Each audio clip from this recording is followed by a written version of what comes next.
Isa sa inaabangan talaga natin na mga bills ay ito pong Senate Bill number 2444.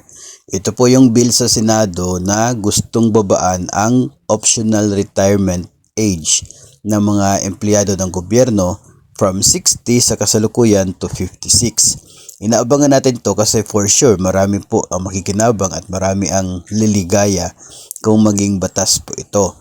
Kaya lamang since September 2023 ay pending sa second reading ang Senate Bill. Malapit nang mag-isang taon na nakapending siya for second reading. At based po kasi sa history ng mga bill na katulad po nito ay lagi po siyang hindi natutuloy pagdating po sa Senado. Sa House of Representatives, kung titingnan po natin yung history coming from the 17th Congress, 18th Congress at ngayon sa 19th Congress, approved nila ang bill na babaan ang retirement age ng mga government personnel. 3 Congress na po sunod-sunod approve palagi sa House of Representatives. So pasado po sa kanila sa mga kongresista.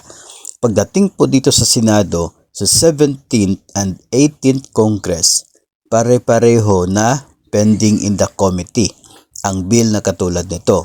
So hindi po siya gumalaw doon sa Senado kaya hindi naging batas kasi yung mga kongresista lamang yung nag-approve, ang mga senador ay hindi. Ngayon sa 19th Congress gumalaw siya. Mula sa pending in the committee, ngayon naging pending for the second reading. Kaya lamang malapit na mag-isang taon na mapipending siya. So mukhang hindi na naman aabutan yung pagtatapos ng 19th Congress by mid-2025.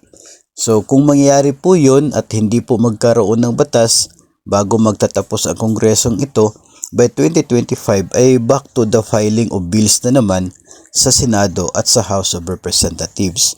So baka pang-apat na Congress yan na balik-balik ang bill na ito at hindi talaga maa-approve. So abangan natin yan kung ano po yung mangyayari. Malapit na kasi magtatapos itong kongresong ito, maihahabol ba ng mga senador ang pag-approve dito sa bill na ito o kaya ay tuluyan ng magtatapos ang journey ng Senate Bill number 2444 dito sa pending in the second reading.